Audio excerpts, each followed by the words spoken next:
everybody, welcome back to another episode. Today, I've got something somewhat cool. It's going to be my official first maintenance video for this terrarium that I put together for some miniature orchids and a bunch of other plants.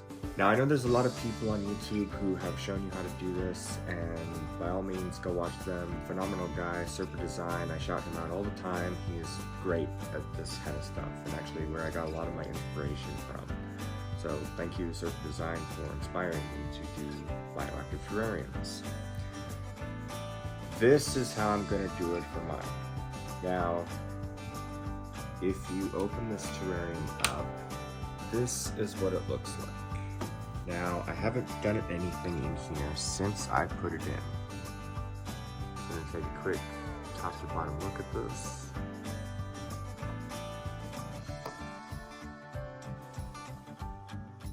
That's what it looks like. The substrate is going quite well, as you can see. I actually put a layer of lava rocks in the bottom here. And initially, I wasn't a fan of the red color, but now I'm actually starting to like that quite a bit because it's darkened up with all the moisture that I'm getting from the water. That is not the topic of this video though. The topic is maintenance. So maintenance for a terrarium is going to be pretty simple. You just have to cut some plants back. Now, as you can see, some of them have grown quite amazing, like that beautiful begonia that's in the back. It's now officially reached the top of the tank, which I am going to be excited to finally cut and make a new cutting off of. So I'll show you how to do that in just a second. This one here is growing quite well. Unfortunately, I did forget the name, so not impressed with myself for not remembering the name there. That one I actually had to pull to the front from the back because I wanted to showcase this beautiful rosette that's forming in the center there. This is going to come out though, unfortunately, because I can actually plant it down further, and a lot of the stuff has grown quite leggy and quite big. Same with this one here. This one's also a really nice textured plant that I, again, forgot the name of. Not very helpful when you're learning science.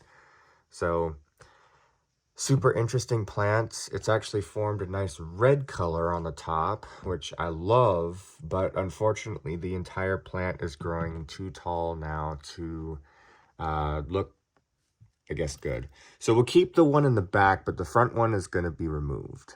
Okay, this bromeliad has grown in super nice, which I'm really proud of, because if I ever go to put something in here like dart frogs, bromeliads are actually the #1 place that they're going to hide out in, because that's a great moisture collector and they actually form little pools of water out in the wild. Dart frogs love that. So we'll see, maybe I will get a dart frog for this tank eventually. Now over here we have something that's not so aesthetically pleasing, and this is just a bunch of mounted orchids.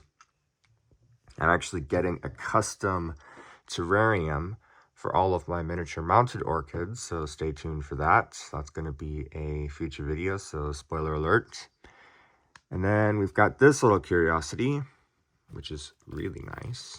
This is actually a pest plant in someone else's orchid collection, but it has produced a really nice white flower. And I really like that because it's so cool. And a lot of people say that this is a nice terrarium plant as well. So this is just in here as a temporary thing. I'm actually going to put this in another enclosure.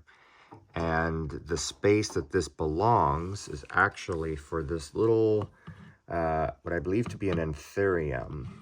That is actually going to replace this once it gets tall enough. So we'll see. But back to the meat and potatoes of what this video is actually about. So we're going to wedge this back in here, and we're going to get started on the maintenance. You always want to try and cut a plant right at an internode. So that's going to be in between these two leaves right here. And what that does is it actually stops the apical meristem, which is the top, the very, very tip here of the plant, from growing. You cut that, you sever those apical meristems, and you actually encourage the side shoots. So this is the side shoot 1, this is side shoot 2, to start coming out and to start producing nice bushy growth. So we're going to cut it just above that. Right about there. That's all. That's all you do. That is the first cutting of the day.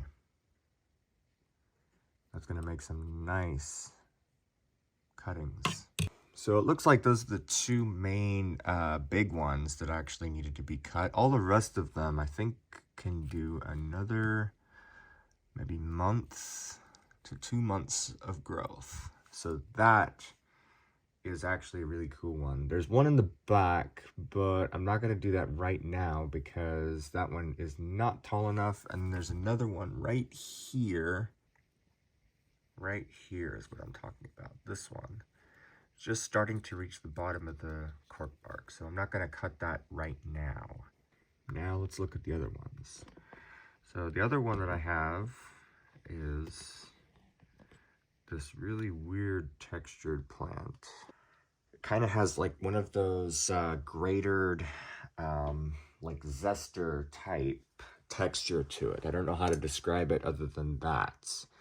That one is just starting to get too big. Now I'm actually going to cut the one in the front because it's interfering with the snake plant here. So snake plant is this. That plant there, super really nice tropical plant to add to a terrarium actually. One that I highly recommend for anybody trying it. So I'm actually going to cut it in the front because that one is not supposed to interfere with the snake plant. But you can just see that this plant is a really happy plant in this conditions. The leaves grew absolutely humongous on that. That is a nice size cutting and a decent cutting for another terrarium actually. I'm just going to plant it in there like that because I think that is a cool display. That would look really nice.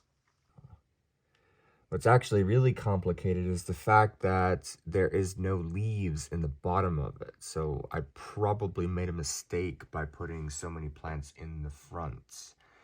It's a really good plant to grow in this type of environment. So it's a good thing I actually have these long scissors because otherwise I would not be able to get in here. Okay, well, that wasn't supposed to happen, but at least I got the big portion of it out. There. And it actually started to grow roots, so that's nice. So this will be an official cutting then. If you ever want to see something amazing, look at this. This plant has these weird silver spots on them. And you'd never think that a plant like that could produce something that fake looking, but I was blown away when I first saw that. That's crazy. But there is the majority of the maintenance. Now, the maintenance for the bottom is probably going to be a little bit easier because all I have to do is just chop up some stuff, clean up some things, and that's it. So I'm going to fast forward through most of that.